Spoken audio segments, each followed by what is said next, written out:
sacerdote de la Congregación de Jesús y María.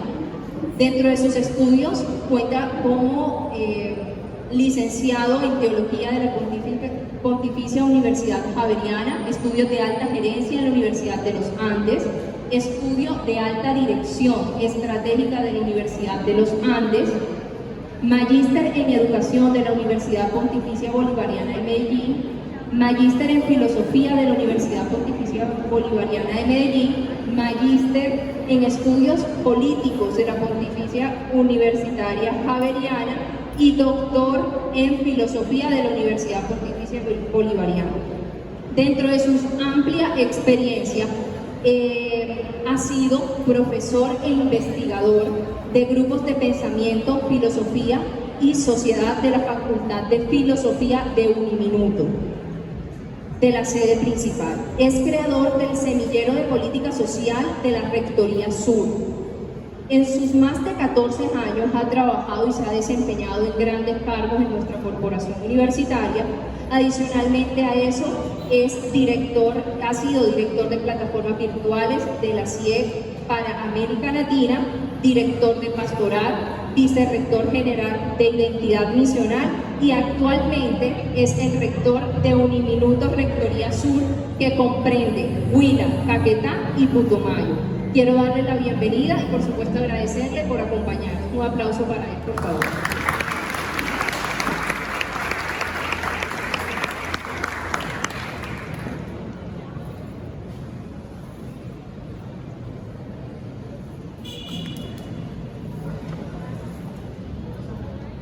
Muchísimas gracias.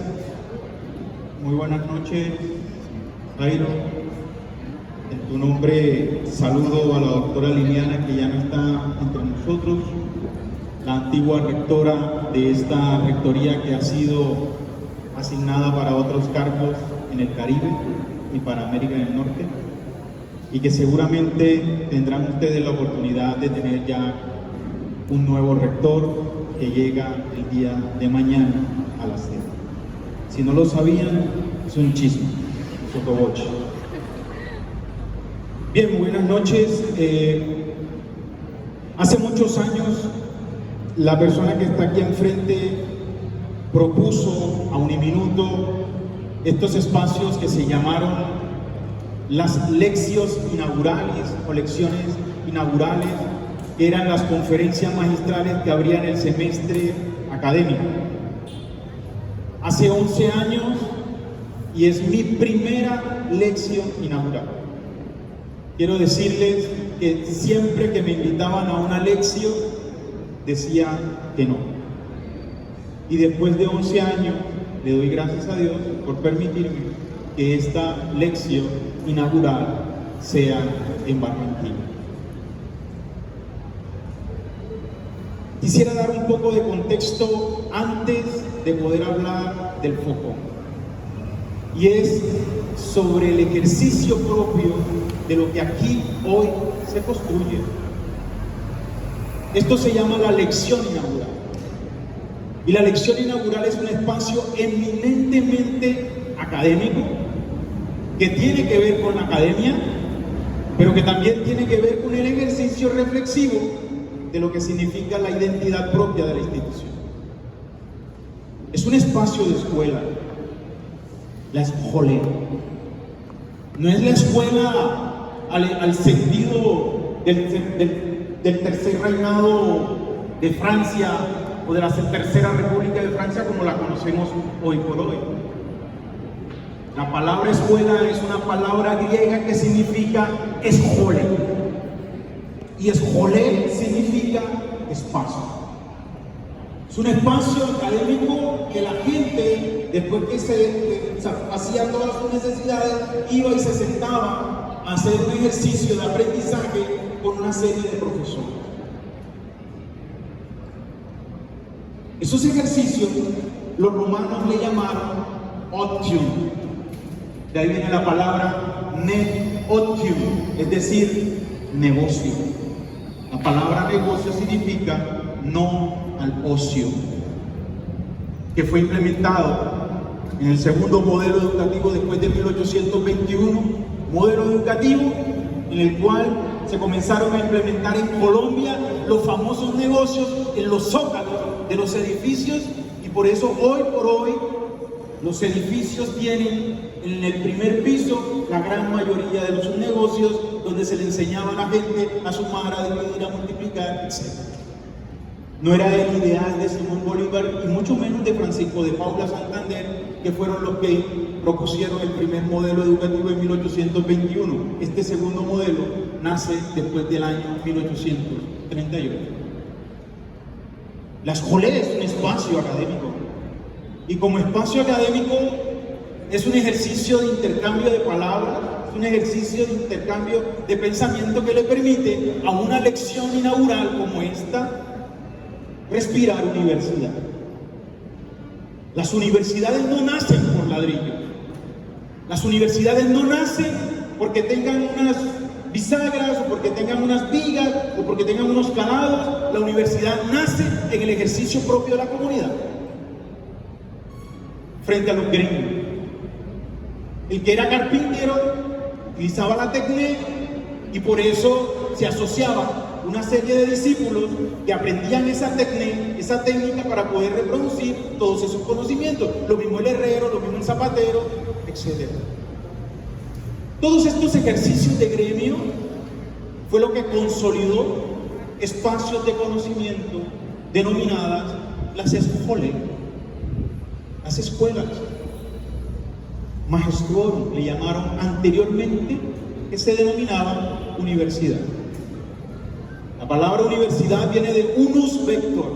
Unus, unidad, vector, diferencia, es decir, la unidad en medio de la diversidad en medio de la unidad.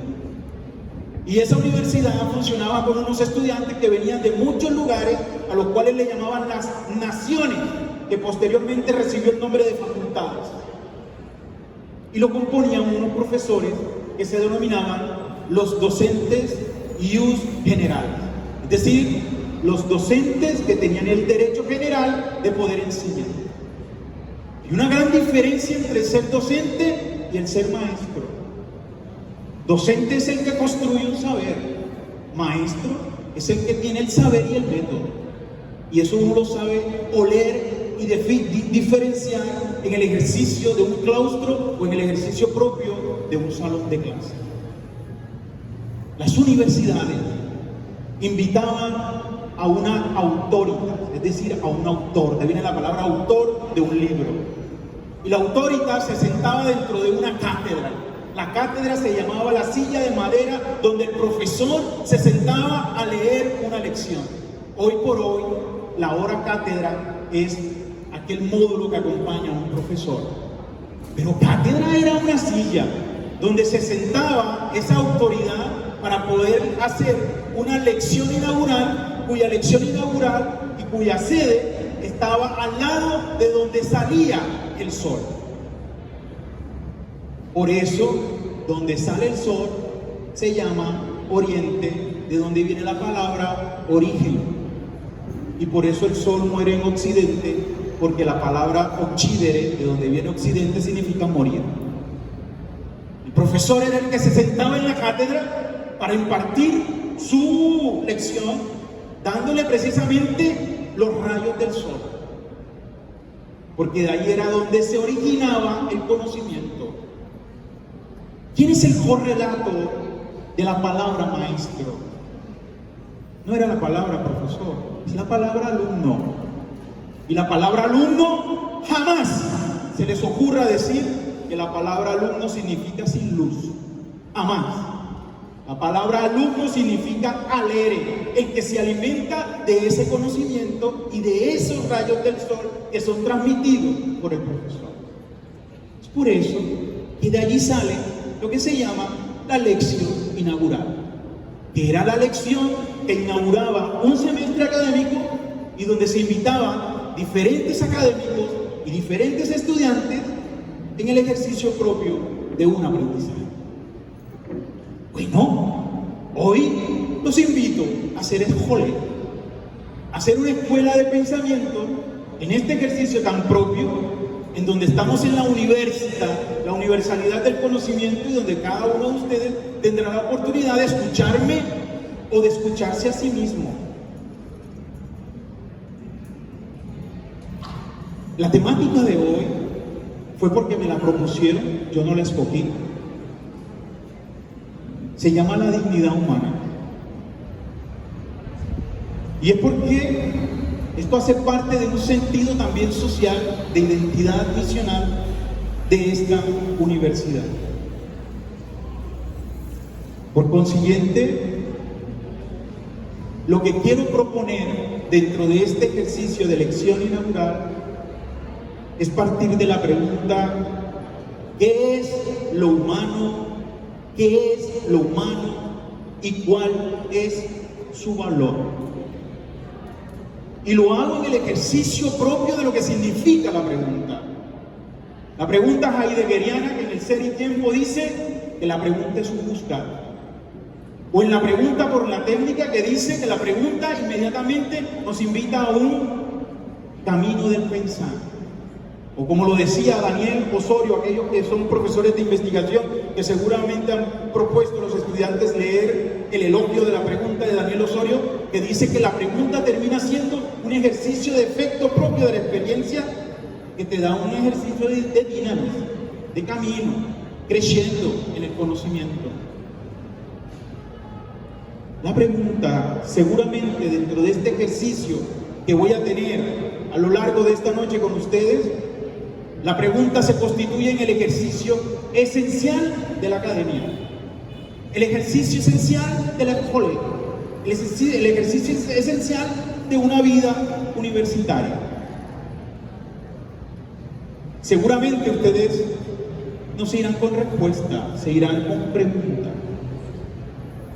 Aquellos que son amantes a la literatura, hay una señora que se llamaba Gertrude Stein, gran literata, estadounidense, poetisa, novelista, era lesbiana y tenía una relación con una mujer llamada Alice Douglas. Para aquellos que sepan esa historia, una mujer que tuvo un cáncer que la mató profundamente. Y al final, Gertrude, estando en cama, se le acercó a Alice, fue su amante, fue su compañero durante toda la vida, se le acercó y le dijo: ¿cuál es la respuesta? Gertrude, ¿cuál es la respuesta?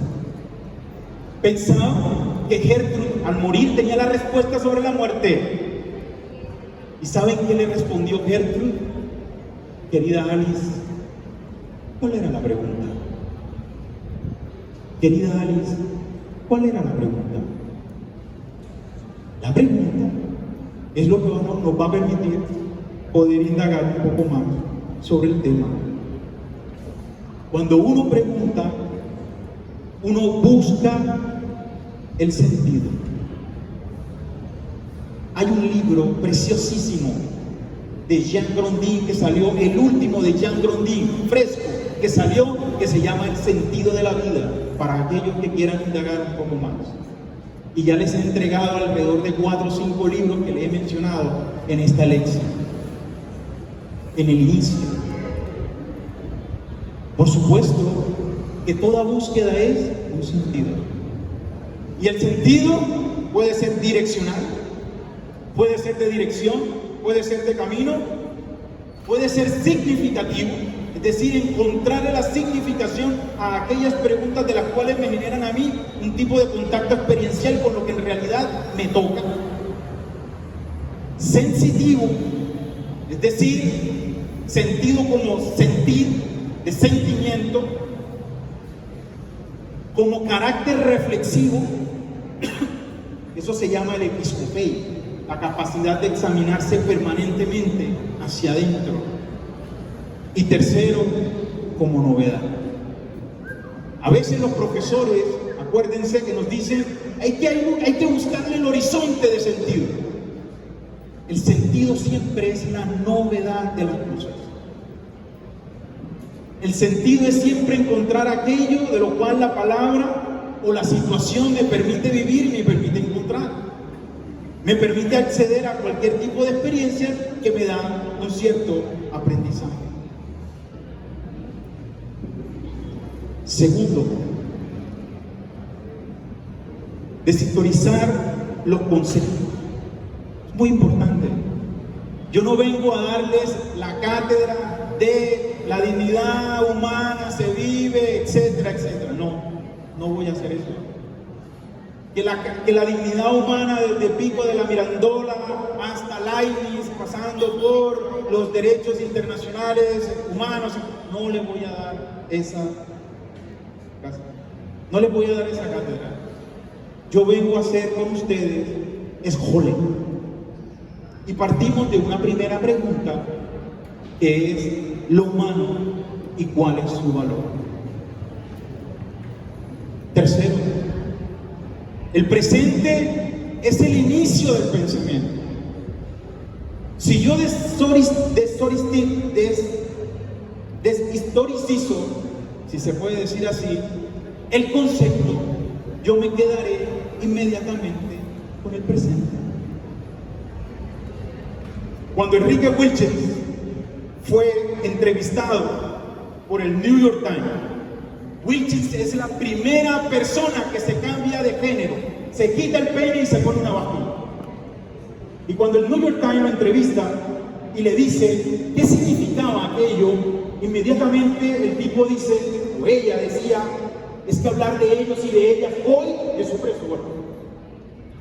Ya la gente no se mide por tener un pene o tener una vagina, se mide de cómo se piensa. Por consiguiente, el ejercicio propio de la antropología, Wilkins lo estaba proponiendo desde una perspectiva cultural. Yo no sé si ustedes se vieron la película XXY. Es una película que tiene que ver con una niña que tenía un hermafrodismo, que tenía una doble genitalidad. Tenía un pene, tenía una vagina, tenía que tomar pastillas para que su barba no creciera, para que los pelos del pecho no le crecieran y no reproducieran cosas de hombres. Un médico se preocupa.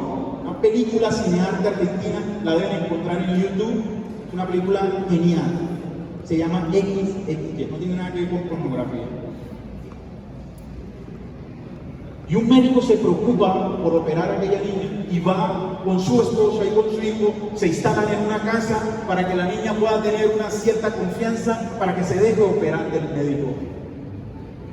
En ese ejercicio, el niño que tiene 13 años, 12 años, se enamora de la niña que también tiene 12, 13 años. La niña le dice, vamos a latillo, vamos al ático. Inmediatamente el niño camina detrás de la niña se tira en el piso, el niño se tira en el piso, la niña se le tira encima, la niña comienza a desvestirse y cuando va a tener relaciones sexuales, le baja los pantalones al niño y tiene relaciones sexuales con su órgano masculino, penetrando al niño. En ese momento entra el papá y dice, oh, mentira, me recosté, ¿qué pasa? Entró el papá, inmediatamente se dio cuenta de esa realidad. El niño se sube los pantalones y sale corriendo, y la niña sale corriendo detrás de él. La niña le dice, no hemos terminado. Él, se supone que era él, termina siendo ella, y ella que era ella, termina siendo él. Por eso al final de la película, no le estoy haciendo un spoiler, pero al final de la película, la niña frente al man decide ser lo que ella quiere ser, punto. Y esto reconfigura todo un ejercicio propio de lo que decía antiguamente la reina, la filósofa reina colombiana, hombre con hombre, mujer con mujer, individuo contrario, etc. Configura inmediatamente todo el ejercicio de la antropología del presente. ¿Qué pasa? ¿Qué termina siendo lo humano? Inmediatamente al configurarse la experiencia antropológica, inmediatamente la familia comienza a configurarse. ¿Cuáles son las tres grandes hegemonías de autoridad? Una hegemonía llamada Estado, una hegemonía llamada familia y una hegemonía llamada la Iglesia, las tres, hoy por hoy, están cuestionadas. Hablemos del Estado, en sus tres grandes ramas: judicial, ejecutiva, legislativa. ¿Quién cree en eso hoy? Por más que el Estado se quiera manifestar de manera abstracta o de manera práctica a través de un gobierno de turno, la ciudadanía dice hoy por hoy: un momento, yo no soy un yes, sí señor. No. Hoy por hoy, ¿cuál es el ejercicio de la gran población católica que hoy por hoy tiene la Colombia o que tiene el mundo? Y tercero, la familia. Antiguamente la mujer se casaba con el hombre, tenían unos hijos y eso se llamaba la sociedad nuclear, la familia, lo que le llamaban lo doméstico, donde la mujer no tenía ningún acceso a la palabra, donde el hombre era el que verdaderamente tomaba cualquier tipo de decisiones frente a ello, donde la mujer no pronunciaba, no tomaba decisiones, porque existía algo que se llamaba el pater familiarum. Quien tomaba las decisiones era el hombre. Las relaciones eran amo-esclavo. Hoy por hoy las relaciones son de personas libres. Cuando se configura el concepto antropológico del ser humano, se configura el concepto antropológico de familia, inmediatamente cambia el concepto antropológico de lo que significa la sociedad. A mí me enseñaron toda la vida que las familias son las células de la sociedad, y yo entiendo por célula el órgano fundamental de los seres vivos. Por lo tanto, el órgano fundamental de las sociedades se constituyen en familia. Es decir, si usted quiere trabajar sociedades, tiene que trabajar en familia, porque ahí es donde están las grandes fracturas. Allí es donde están las grandes fracturas, desde la perspectiva administrativa, desde la perspectiva política, desde la perspectiva religiosa, desde la perspectiva espiritual, desde la perspectiva de corrupción también. Por eso que ese es el ejercicio de poder detenernos en el presente, de saber cómo estamos hoy. Y es un ejercicio de pasar de la opinión, a la mera opinión, a un ejercicio de conocimiento. Estamos en una sociedad eminentemente de opiniones. Todo el mundo opina. Las redes sociales opinan. El trabajo doctoral que alguna vez hice tenía que ver con un término que le propuse a la ciencia llamado la bionetopraxis, una práctica de gobierno digital. Es decir, hoy por hoy nosotros no tomamos decisiones. El algoritmo sirve para tres cosas: para analizar datos, para orientar decisiones y para predecir futuros. La gente cree que domina esto, y resulta que esto ya te domina. El solo hecho de que te llegue una notificación al celular, estás viendo el celular a cada medio minuto, permanentemente. Tienes una relación afectiva con esto. Por supuesto que aquellos que saben y comprenden sobre estos temas no lo permiten. Sherry Turkle, en un libro que se llama El poder de la conversación en la era digital, es una psicóloga de la Universidad de Harvard, cuando entrevista a Bill Gates, el gran CEO de lo digital, le dice: oiga, venga, y usted siendo el CEO de lo digital, ¿por qué no le deja tener celulares a sus hijos? Y él inmediatamente responde: porque yo no estoy educando al niño que es, sino al adulto que va a ser. El gran CEO de lo digital lo tiene supremamente claro. Por consiguiente, si nosotros nos preguntamos qué es lo humano y cuál es su valor, lo podemos decir qué significa la palabra dignidad. Miren cómo se define la palabra dignidad. Vocablo que deriva del latín dignitas, que a su vez deriva de dignus, cuyo sentido implica una posición de prestigio o decoro que merece y que corresponde en su sentido a algo valioso, apreciado, precioso y merecedor. La palabra dignidad, la gente anteriormente la asociaba a la posición social que uno pudo haber tenido. Pero resulta que la dignidad es inherente a lo que usted y yo somos como seres humanos. Jairo, yo soy rector, he trabajado en Uniminuto por más de tantos años.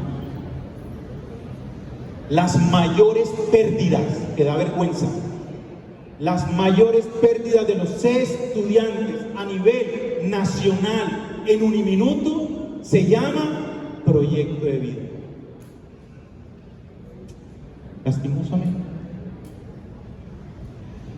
Porque resulta que lo humano, que es ya manoseado, una palabra jabonosa, complicada, terminó siendo completamente relativizado.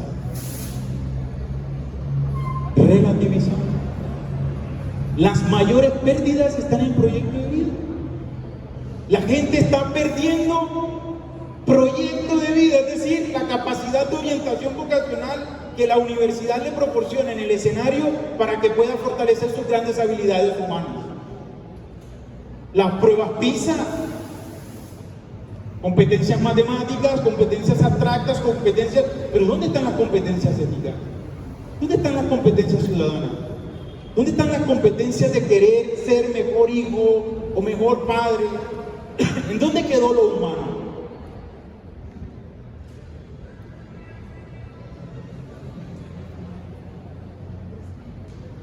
Permítame entonces, si la dignidad es algo que es completamente inherente al ser humano, quiere decir que usted nace con ello, usted es dueño de ello, usted sabe cuáles son esos atributos que lo hacen ser digno frente al otro. ¿Hay alguien que pueda levantar la mano y me pueda decir esto?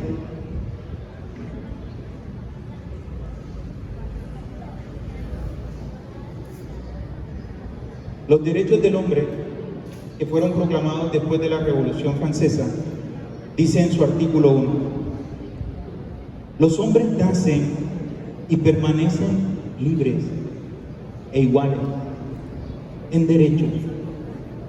Las distinciones sociales solo pueden fundarse en la utilidad común. Segundo, la Declaración Universal de los Derechos Humanos, dados el 10 de diciembre de 1948, después de la Guerra Mundial, de la Segunda Guerra Mundial, que a propósito hay una anécdota. Cuando la Comisión de la Construcción de los Derechos Internacionales terminó este documento, y cuando lo entregó sin prólogo. Y aquella persona que lo recibió preguntó: ¿y esto por qué no tiene prólogo? Y ellos respondieron: nosotros nos pusimos de acuerdo en las leyes, en los derechos, en los artículos, pero no en el por qué terminamos construyendo eso. La Declaración Universal de los Derechos Humanos dice: considerando que la libertad, la justicia y la paz, el mundo tiene la base en el reconocimiento de la dignidad intrínseca de los derechos iguales e inalienables de todos los miembros de la familia humana. Y luego dice en su artículo 1: todos los seres humanos nacen libres e iguales en dignidad, derechos y dotados como están de razón, conciencia, deben comportarse fraternalmente los unos con los otros. Ninguna normativa, en absoluto, ni siquiera la Constitución Política de Colombia, que dice: en el ejercicio del poder soberano, representado por sus delegados a la Asamblea Nacional Constituyente, invocando la protección de Dios y con el fin de fortalecer la unidad de la nación y asegurar sus integrantes a la vida, la convivencia y el trabajo, la justicia y la igualdad, el conocimiento, la libertad y la paz. Todas las normativas tienen los atributos para poder identificar cuando verdaderamente hay dignidad humana. Dignidad hay cuando hay libertad. Dignidad hay cuando hay igualdad. Dignidad hay cuando hay fraternidad. Dignidad hay cuando hay paz. Dignidad hay aquí en este país cuando hay reconciliación.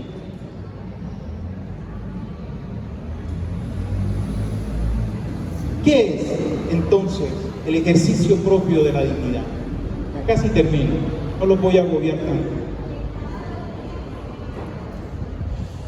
Desde la normatividad la palabra es el ámbito común, pero no se define. Ustedes cogen toda la normativa que tiene que ver con derechos humanos nacionales e internacionales, jamás se va a definir el concepto de dignidad. La dignidad tiene que ver con lo valioso que es inherente al ser humano. Punto. Y que el otro no me puede arrebatar y no me lo puede quitar. ¿Y qué es eso que es común? La libertad, la igualdad, la paz, la reconciliación y por último, la fraternidad. 2. La dignidad es un ejercicio y una práctica eminentemente ética. Yo no sé, en últimas, por qué terminaron traduciendo la ética de Aristóteles, la ética de Nicómaco como ética, donde la palabra de Aristóteles era vida, vida, vida, vida, vida, vida, vida. Menciona la palabra vida más que cualquier teórico vitalista del siglo XIX y del siglo XX. Por consiguiente, ¿qué es la palabra ética? La palabra ética significa ethos, significa posilga. Eso significa ethos, posilga. Posilga no entendida como usted la entiende hoy por hoy. Posilga entendida como el lugar donde llegan los animales y construyen un hábitat, y a partir de ese hábitat construyen unos comportamientos y unas lógicas allí. Eso significa ethos. Y significa capacidad de poder entenderse en un hábitat común, donde la vida se comprende en esa dimensión común. Y eso termina siendo ética. La ética es una actitud frente a la vida. Es una actitud frente a cualquier tipo de realidad donde yo me siento interpelado y que de cierta manera me permite a mí tener una actitud para tener un comportamiento, una acción frente a eso. Tercero, entre el consenso y el disenso, de utilizarlo como un adverbio. Vivir dignamente, morir dignamente, trabajar dignamente. Se volvió una palabra jabonosa. ¿Qué significa vivir dignamente? Y lo estoy adverbiendo.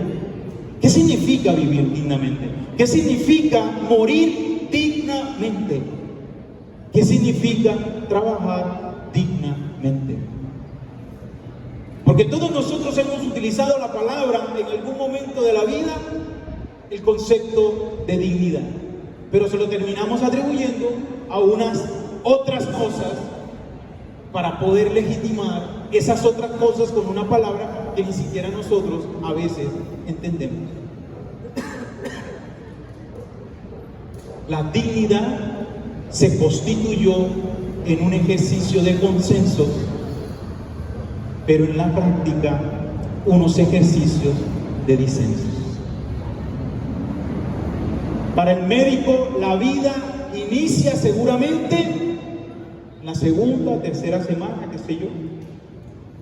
Para la religión inicia, de manera especial de la Iglesia Católica, desde el mismo momento en que el óvulo es fecundado por el espermatozoide. Todo punto de vista es la vista desde un punto decía Leonardo Boff, porque mi percepción nunca será la totalidad de la realidad, solo será mi percepción. Y cada quien, desde su posición, entregará un ejercicio de aproximación para poder comprender parte de esa realidad. Nos pusimos de acuerdo en que la libertad, la fraternidad, la igualdad, la paz, la reconciliación, nos pusimos de acuerdo que el ejercicio de la dignidad tenía que tener esos atributos. Un momento. ¿Dónde está el ejercicio de lo cultural? ¿Dónde está el ejercicio de la realidad como fenómeno constitutivo para poder entender esa realidad? ¿Por qué las mujeres en Palestina, aquellas que son viudas, nunca entran dentro de un auto, sino que las ponen en un baúl de un auto para poderlas transportar? ¿Por qué en partes de África se sigue practicando el tema de la ablación, el corte del clítoris femenino? Y lo ven como una cultura normal. ¿Dónde está el ejercicio? Nosotros como occidentales seguramente vamos a protestar y vamos a decir que eso está mal. Pero seguramente los orientales tendrán algo también para decirnos a los occidentales. Los consensos, los disensos. La dignidad como realidad que debe ser respetada. La palabra respeto viene de respecto, de viene la palabra expectante, expectativa, espectador. Es decir, tener respeto no es saberse sentar o saber hablar bien. Respeto significa estar atento completamente al otro. La persona que es respetuosa, uno la reconoce inmediatamente, es aquella persona que está atenta a lo que va a suceder. Punto. El ejercicio propio del respeto se da en el reconocimiento de lo que es el otro. Como decía un autor, yo soy cuando el otro termina siendo para mí. Quinto, la dignidad implica integridad. La integridad es eminentemente física y no se puede violentar. Acuérdense de los que se leyeron el libro del Principito de Antoine de Saint-Exupéry, me encanta. Cuando el Principito se encuentra con el zorro y le dice, oye, yo quiero ser tu amigo, el zorro le dice, no, tú no puedes ser amigo mío. Para que tú puedas ser mi amigo me tienes que domesticar. La palabra domesticar no es una palabra de enajenación. La palabra domesticar viene de domus, domus es casa, es decir, la otra persona como una casa. Si yo te quiero domesticar, yo toco la puerta de tu casa, no te violento, accedo de manera amigable. Los rusos le llaman a la palabra domesticar familiarizarse, que me parece supremamente bonito. La integridad tiene que ver con ese fenómeno físico. Punto. Eso no tiene nada que ver con temas abstractos, tiene que ver con lo físico. Y por supuesto que lo físico toca el honor de lo que es la valía, la filia de una persona. Sexto, la dignidad es autonomía. Porque todo el que se reconoce dignamente es reconocido también como sujeto. Subjectum, es decir, el que está atado a sí mismo. Es la persona que es racional, se autoproyecta, una persona que se autorregula y que toma decisiones. Y que muchas veces se puede confundir por el ejercicio del libertinaje. Alguna vez, en una universidad sentado, llegó una profesora con su hija y venía feliz y yo le dije, ¿por qué estás feliz? Y ella me dijo, porque el niño de la clase que me gusta me escribió una carta. Una niña de 9 años. Yo le dije que me mostrara la carta. 50.000 horrores de ortografía. Pero el niño le decía, ojalá te tuviera en el follaje de la arena para besarte cuantas veces quisieras. Otro niño de 9 años diciéndole a una niña de 9 años. Y yo le dije, Mafe, tú estás muy pequeña para tener novio. Y me dijo, padre, Yo tengo una amiga que tiene 7 años que está recogiendo plata para irse de la casa. El ejercicio propio. Alguna vez una abuelita con su nieta cruzando una carretera, pretendiendo cruzar la carretera, la niña se iba a pasar, la abuelita la jala y le hace el ademán de que le va a pegar, y la niña le dice, enfrente mío, como me pegues te denuncio. Una niña de 6 años le dijo a la abuela. Los conceptos que a veces suelen confundirse con el ejercicio propio de lo que es ser sujeto. 7. La dignidad es inherente, como ya lo mencioné. 8. La dignidad es intimidad. Tú no puedes atentar contra la vida de alguien. Tuve una amiga hace alrededor de unos 10 años que contó que su novio publicó unas fotos íntimas de ella por redes sociales, que hoy por hoy es el pan diario de todos los días. Las personas que por sí mismas pierden su intimidad cuando quieren colgar algo de su cuerpo o de su vida familiar. Se pretende que el hecho de mostrar una foto es mostrar la esteticidad de la foto cuando verdaderamente le estás dando aprobación en tu plena libertad de tu intimidad. Las redes sociales se construyeron para atentar contra la dignidad del ser humano. En el último partido político de estas elecciones, todos los tweets que yo leía, en absoluto todos, eran más negativos que positivos, casi que un 80-85%, donde se denigra, donde se levantan cosas raras, testimonios raros, palabras raras, vulgaridades, etc. Les propongo una pregunta. ¿Qué termina entonces siendo el campo problematizador? De todo lo que yo he dicho en todos estos cortos minutos, que les agradezco a aquellos que me han prestado mucha atención, porque eso se llama respeto, y a veces uno se educa para esto. A veces la educación termina siendo esto. Es lo mínimo que se espera, que haya un respeto, que la gente esté atenta a lo que va a suceder. ¿Cuál sería el campo problematizador? ¿Qué termina entonces siendo lo humano? En una feria internacional del libro donde estuve, Ingrid Betancourt, que ustedes la conocen, participó de esa feria internacional del libro con el general Pinchao. Ella decía, contando su testimonio, era tan paradójico que yo, mientras tenía una cadena atada al cuello y una cadena atada a mis manos y estaba agachada, le dije a la guerrillera que paradójicamente tenía una amiguita que se llamaba Cristina. Debe estar en YouTube, deben de buscarlo. Yo estuve allí en esa feria internacional. Y la amiguita la bañaban, la vestían, le cortaban el pelo, mientras que a ella la tenían atada al cuello, de las manos, de los pies, arrodillada. Ingrid Betancourt le dijo a la guerrillera, voy a hacer necesidades, ¿me sueltas? Y la guerrillera le dijo, lo que vayas a hacer, lo haces delante de mí, perra. Terminando llevando en estado de sujeto al animal y terminaron deshumanizando al que era verdaderamente humano. ¿Cuál es el campo problematizado?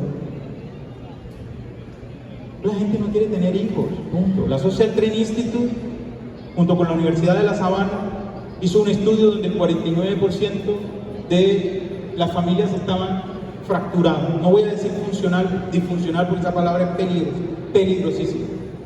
Fracturada. Donde el 35% de esos niños se educan con adultos que no son sus padres. donde los matrimonios aquí en Colombia se separan por tres cosas fundamentales. Uno, el tema económico. Dos, el tema